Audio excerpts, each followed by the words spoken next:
But you say that from a place of privilege, because. Well, hang on, but you're the Sky Sports presenter, and I'm not allowed to sign things in bookshops. Well, I've earned it. We both earned it, but Right. you got the job, and I didn't, and I had to do all this myself, and that's because of our skin colour. So, and yet you're calling me the privileged one. I think it's very racist to assume that. It's extremely racist, and God, this is painful to watch. Still making everything about skin colour.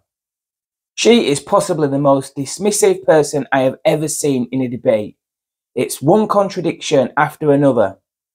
Apparently, according to her, British sport is too white, and she thinks she's nothing but a victim. He tries to tell her how, as a white man, he is now discriminated against. She just patronises him and talks to him like he's lost his mind. Just listen to this. So I made a documentary about exorcism, made it entirely myself with my friend David. I had to learn how to edit. No one does that at the BBC. Just the two of us made a documentary, gave it to the BBC. They screwed us, hardly gave us any money. It won festival awards, won loads of awards, all these different kinds of things. And then when I went back to the BBC and all the production companies, they all said to me, we like your ideas for future documentaries, but you're going to have to be off screen and we're going to have to put someone else in your place who is from a minority background. And that experience is happening to white men that have got in touch with me all around the country.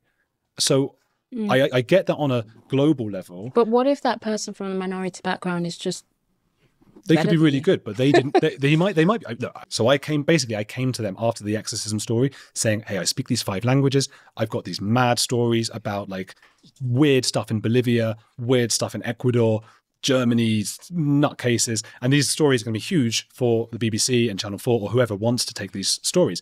They loved the stories and they loved my previous work, which won loads of awards, but said, you're going to have to be off screen. And they didn't even have, it wasn't like they said, because we love this new minority person who's coming through and is going to be like this striker instead of you, so to speak, right? They just said, the reason we can't have you is because we have too many white men. That's what they said. So it was only because of my ethnicity. right? I wasn't allowed to do it. And I got to say, we've all taken knocks over the years. Everyone. I've been told things over the years that like about being Jewish, horrible things, Yeah. right? Horrible thing, and it's bad, And you've been told horrible things yourself, right? It's hurtful, but nothing ever hurt as much as being told over 7 years. Every time, we love your work, you're good enough, but because of your skin color, you're not going to have this career. And so then I get pushed onto all I can do is YouTube, really. Okay, Andrew, I'm going to ask you. Yeah. A very honest question now. Go on. Okay, so is that your interpretation of what they said, or is that written down as an email as what they said? They would never write it in an email. But you see, Are you saying you don't believe me? No. I'm asking you because I find it very hard to believe. Either way, like if someone said that to me, that would be racist, right? Mm-hmm. And to me? It's same. Okay. But what I'm saying to you is that we're now talking about employment here, right? And you're saying the only reason you didn't get that opportunity is because of the color of your skin, right? Quite unbelievable. After everything he said and how much it affected him, she just completely dismisses it like that, like it's nothing. When it's her lived experience, it's the truth, and she just knows. When it's his lived experience, well, it's all in his head.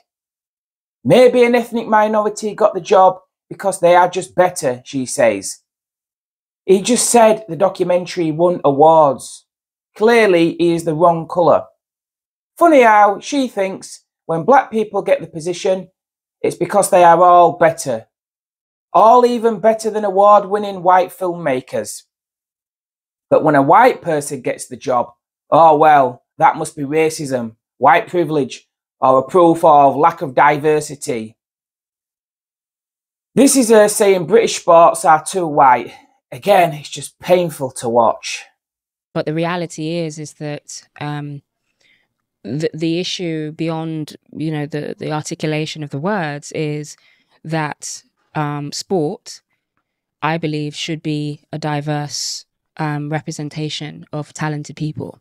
And talent is colorblind. Talent is representative of all walks of life. So if you're seeing sport where talent is representative of all walks of life, not representing people, you've got to question why that is, right?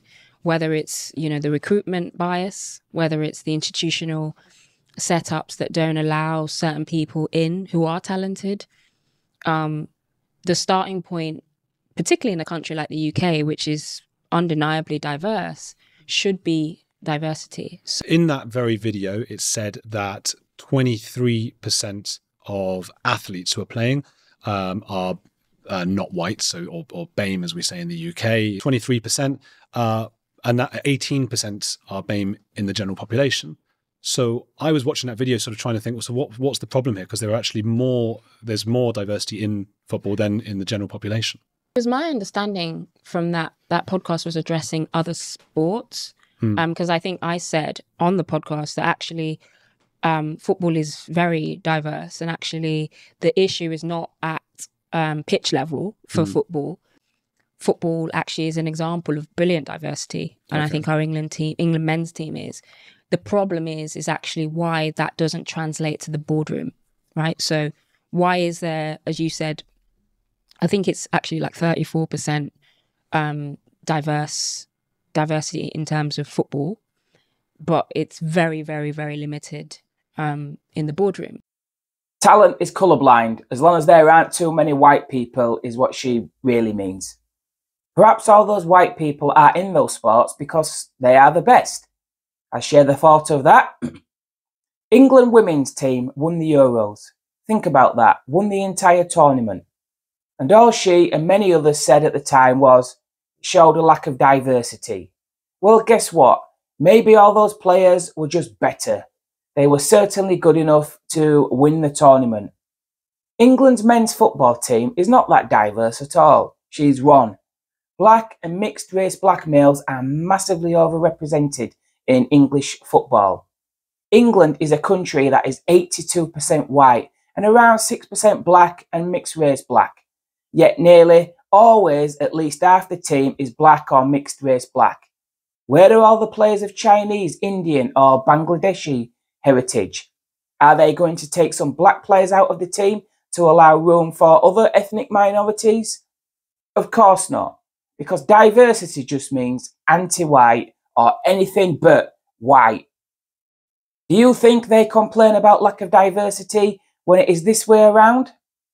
Not a chance. We are in a white North European country, so you would expect most areas to be mostly white if, like she said, it is a perfect representation of the population. But it's not, and nor should it be. Ability alone should matter, especially in sport. End of story.